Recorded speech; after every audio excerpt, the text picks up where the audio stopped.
I love me some Dave Chappelle. I live in Texas. Like and subscribe. Let's see what it's about. Oh. Everybody's mad about something. Recently, I got attacked online by some gay bloggers, and it hurt my feelings. I have no problem with gay people, but I fucking hate bloggers. I'm not saying it because this person was gay. They was just acting like a bitch online. They was like mischaracterizing my jokes, trying to make a point off of me. When it's like, yo, I'm your ally, motherfucker. I'm not trying to stop gay people. I got better shit to do. This motherfucker was saying things to try to get gay people to beat me up.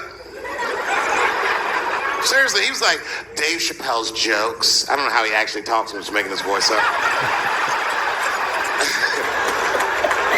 Dave Chappelle's jokes were an affront to the manhood of all gay men. What the fuck does that mean? I didn't say anything that would allude to gay men not being men. I know you men. In fact, what could be manlier than fucking another guy in the ass? It's the most gangster shit I've ever heard of in my life. I told you I'm not cut out for that. I'm a pussy. You know what I said? That's all I said. First of all, I'll tell you right now what I said. And I will tell you that this was not a joke. It's a true story. And I just happened to tell it. All right, what happened was I went to a gallery party, all right? I don't know who in here has ever been rich before, but these are very nice parties. Wine and cheese and ball of conversation. And there was a few eccentric types, one of which was a very wealthy man that happened to be wearing a dress. I don't know what you call him, man. This is a tranny or a drag queen, perhaps. Whatever it was, this is definitely a man. And this man was definitely on drugs. I don't know what kind of drugs he's on, but I knew he had too much. He didn't look good. It's like this. He's like, he looked sick. And all his friends were standing around him, concerned, trying to... Hey, gotta stop it there. Make sure you hit the sub button. Appreciate you being here. Let's keep working. Revive him. I don't know what they look like, some kind of gay CPR. This fanning and shit.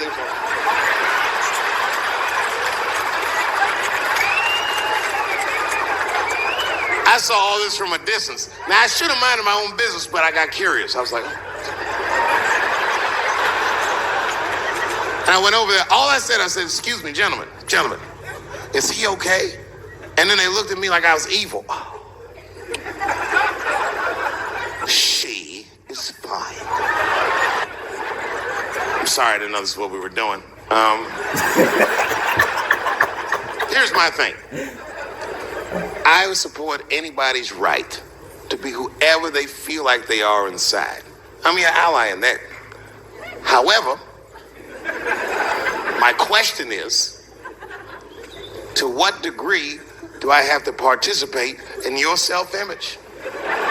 Is it fair that I have to change my whole pronoun game up for this motherfucker? That doesn't make sense. Seriously. If I put on an Argyle sweater and I'm like, hey, everybody, I feel like a white guy in this sweater and I want some goddamn respect and a bank loan. That's not gonna work. Give a fuck how I feel. Why should I give a fuck how you feel? Nigger is a pronoun. But there was no time for a philosophical debate. This was an emergency situation. I said, fine. Sorry, guys. I was just worried because she looks terrible. She just fell off the bench. Appears that her dick is popping out of her dress. You mind if I call an ambulance, champ? I'd rather not be at a party where a tranny ODs. There's too many questions to answer.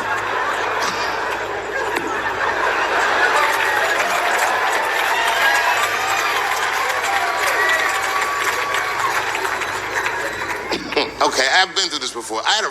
Okay, you gotta love Dave Chappelle, man. Gives it to you raw and uncut. I love it, man, because he's telling you the truth. Like he said, he ain't sugarcoating it. This is what old comedy is. No filter. And I feel like too many people are sissies. Don't be a sissy, man. Relax. It's just comedy. Friend from high school. Now, in high school, this guy was a thug, Will, right? He was a fucking dope boy. He did it all. He's a wild dude. People used to be very scared of him. And then after high school, word on the street was he'd come out the closet. I personally didn't believe it. I bring him up because last year, he calls me out of the blue like, yo, what's up, man? I got your number from so-and-so, and I heard you're going to be in New York doing a show. Could I get some tickets? I was like, fuck yeah, get some tickets, man. How you been? He said, well, we'll catch up at the show, man. But, yo, I appreciate it. I'll see you soon. I said, all right, man, take care. And I was about to hang up, and I couldn't resist. I was just like, hey, nigga, I heard you was gay. What's going on with that?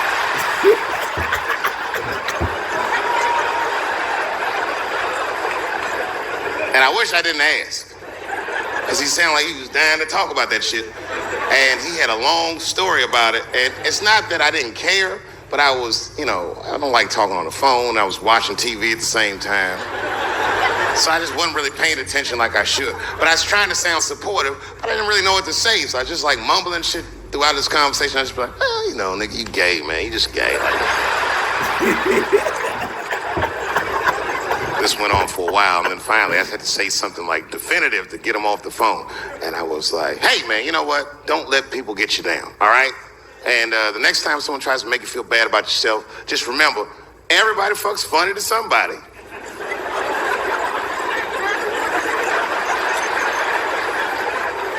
He didn't like that shit. He's like, what the fuck does that mean? I said, huh?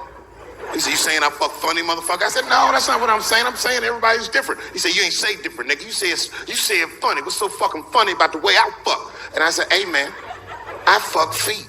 He said, what? Oh, this is not a joke, ladies and gentlemen. I get women to squeeze their feet together like this, and I fuck them right in that little space in their feet. But you can't build a community behind that shit. There's no flag for us. That shit made him laugh. And the next day, after the show, I saw him backstage. He was like, yo, what's up, man? I'm like, oh, shit, what's going on? And he had his buddy with him. He goes, Dave, I want you to meet Manuel. Manuel's my fiance. We're in New York getting married because it's legal here. I said, well, gracias. And he went to go get some drinks. And then my buddy looked at me, he was like, so Dave, what do you think? And I started mumbling again. Oh, you gay, nigga, you just gay. He said, yeah, I'm a little nervous about getting married, man. It's a big step. I said, yeah, it is. It's a big step. He said, well, you've been married for a while. You got any advice for us? No, I'm married to a woman. Sorry about that. And they corrected me. He said, no, you married the person that you love. So it's essentially the same. I said, man, the problem with that statement is that it makes the assumption that I love them. But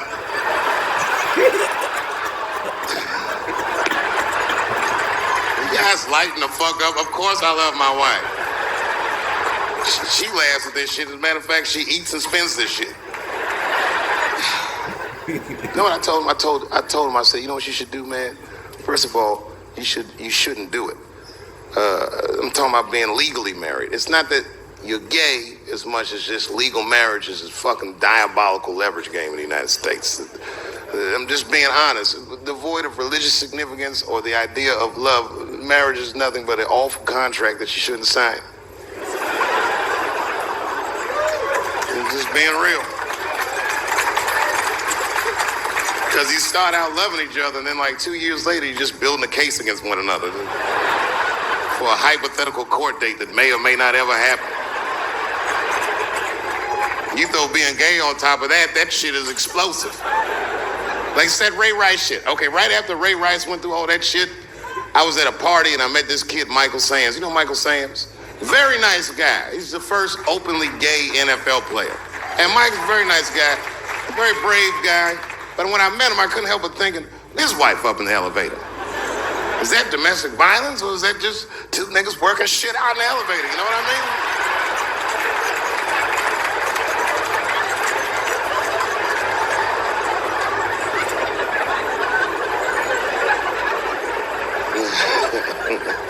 Anyway, I give all married men the same advice, gay or straight.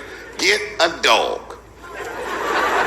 This dog will love you all the time, but she's not going to. He's not lying. That line, dogs are amazing creatures, man. Shout out to you for being here. Make sure you hit that sub button.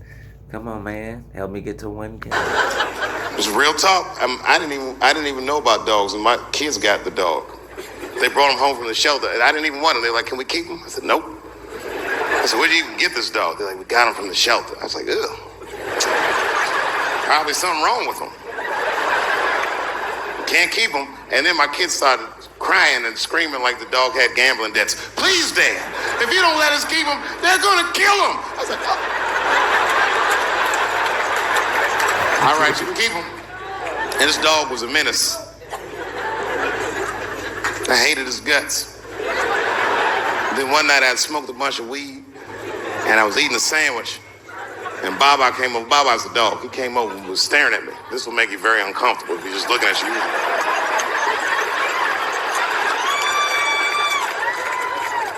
I had to give him a piece of my sandwich so he'd go away. And that's how we became friends. Now, if you see me walking down the street with Baba, I ain't got no leash or nothing. He walks right next to me. If I stop, he'll stop. And if I go, he'll go. And all my friends are like, "Yo, Dave, that shit is dope. How you train Baba to do that shit?" I've never trained Baba. I'm just a messy eater.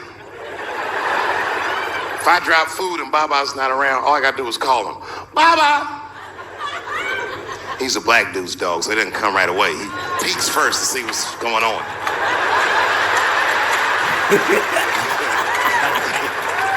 I gotta tap my foot so he can see the food. "Over here, little buddy." And he's like, "Thanks, Dave." He'll come get it and run off. But he knows all my habits. Like if he smells weed in the house, he'll be like, "Nah, this motherfucker's about to eat." And he'll just come running.